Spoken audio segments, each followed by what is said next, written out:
আসসালামু আলাইকুম, আমার নাম সাদিয়া সুলতানা পুষ্প। আমি নিজ ইচ্ছায় সজ্ঞানে আমি আমার স্বামীর সাথে বিয়ে করে আমি সংসার করেছি অনেকদিন যাবত।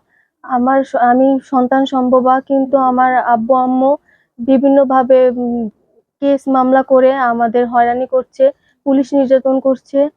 কিন্তু আমার বয়স হয়ে গেছে, প্রাপ্ত বয়স হয়ে গেছে, তারপরও তারা মামলা চালিয়ে যাচ্ছে, মামলা উঠাচ্ছে না। আমরা অনেক চেষ্টা চেষ্টা করছি যে তাদের বুঝিয়েছি যে মামলা উঠায় ফেলে, কিন্তু তারা মামলা উঠাইতেছে না, আমাদের বিভিন্নভাবে হয়রানি করতেছে।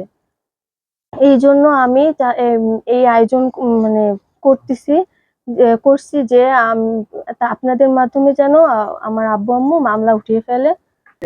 আমার আব্বু আম্মু যে অপহরণের মামলা দিয়েছে সেটা পুরোপুরি মিথ্যা। আমি নিজ ইচ্ছায় আসছি, আমার প্রাপ্ত বয়স হয়েছে, তাহলে আমি বিয়ে করছি আমার বয়স হওয়ার পরে। যদি আমার বয়স না হতো তাহলে তারা মামলা দিতে পারতো, এটা মামলার কার্যকরী হতো। কিন্তু আমার বয়স হয়ে গেছে, তাহলে তারা কিসের মামলা চালিয়ে যাচ্ছে এখনো পর্যন্ত? আমার তার সাথে সম্পর্ক 4 বছর। আমার বিয়ে হয়েছে 7 মাস হয়েছে, বিয়ে হয়েছে। আমার বাচ্চা সম্ভব, আমি প্রেগনেন্ট, বাচ্চা হবে আমার। তারপরও তারা বলতেছে যে আমার বাচ্চা নষ্ট করেও নাকি আমাকে নিবে। বিয়ের পর থেকে এখন পর্যন্ত আমি আলহামদুলিল্লাহ অনেক ভালো আছি। শ্বশুর শাশুড়ি আমাকে অনেক আদর করে, অনেক যত্ন নেয়। যদি যত্ন না নিত তাহলে তো আমার আব্বু আম্মুর সাথে আমার আব্বু আম্মু যখন নিতে এসেছিল আমাকে, তখন তো আমি তাদের সাথেই চলে যেতাম। আমার শ্বশুর শাশুড়ি আমাকে অনেক আদর করে, অনেক যত্ন নেয়, তাই আমি আমার আব্বু আম্মুর সাথে যাইনি। আমি আমার শ্বশুর শাশুড়ির সাথে অনেক ভালো আছি।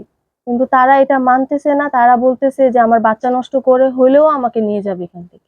আমার বাবা মাকে আমি একটা কথা বলতে চাই যে আমার এখন বিয়ে হয়েছে, 7 মাস হয়েছে, আমার এখন সন্তান হবে, কিন্তু তারা কেন আবার মামলাটাকে আরো বাড়াচ্ছে? তারা মামলাটাকে শেষ করে দিক, একটু শান্তিতে থাকতে চাই। কয়েকদিন পর পরই পুলিশ নিয়ে আমাদের হয়রানি করছে। আমার বাবা মাকে আমি একটা কথাই বলবো যে শুনো আব্বু আম্মু, যে আমি বিয়ে করেছি, হয়তো আমি নিজ ইচ্ছায় পালিয়ে এসে বিয়ে করেছি, কিন্তু কিন্তু এটা আমার অপরাধ। কিন্তু তার বলে তোমরা জীবনটা এইভাবে নষ্ট করে দিতে পারো না। আমার এখন বিয়ে হয়েছে, 7 মাস হয়েছে, আমার এখন সন্তান হবে, তোমরা তারপরও বলতেছো যে এখনো আমাকে বাচ্চা নষ্ট করে আমাকে এখান থেকে নিয়ে যাবে। তোমার কাছে একটাই অনুরোধ যে তুমি এটা মামলাটা শেষ করো, মামলা আর মোকদ্দমা আর বাড়ায়ও না, আমাকে এখন শান্তি দাও।